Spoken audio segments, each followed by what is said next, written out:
Hello from Praxis Recruitment. I'm Christina Stewart. Employers, today let's talk about hiring. There are actually 4 phases or stages to recruitment and hiring. We often think of them as being the same thing, but they're most definitely not. So the first phase actually starts well before anything else, and it's called attraction. Attraction is marketing.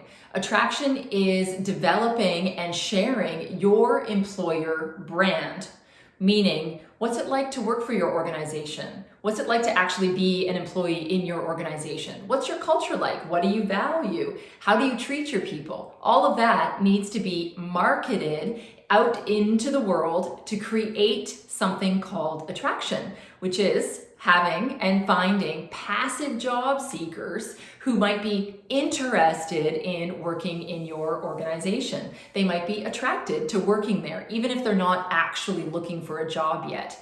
They might see you on social media, or they might come across an article in a newspaper, and it in itself is demonstrating your employer brand. It's then attracting future employees into the organization. The next phase is what we call recruitment. And so that's where you actually have an open position and you're doing both inbound recruitment and outbound recruitment. Inbound recruitment is when you post an ad and you hope that people apply, that you're hoping that people come in, right? Outbound recruitment is what we would call sourcing or potentially headhunting. It's where you're tapping people on the shoulder. You're looking outward and you're thinking, oh wow, that person over there might be interested or might know someone who could be interested in this role. And so, like I said, it's tapping them on the shoulder and seeing, hey, maybe they're interested. That's actually recruitment. Then once you've got that applicant pool, you've got a bunch of resumes that have come in from both your attraction phase and your recruitment phase, now you move into what we call selection.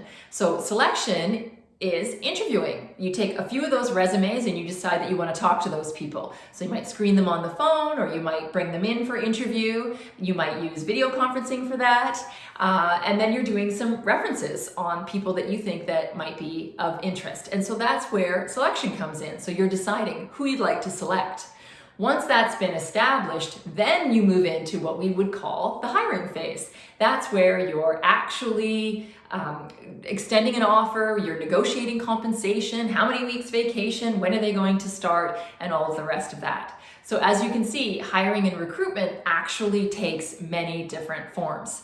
There's attraction, there's recruitment, there's selection, and there's hiring. Thanks from Praxis.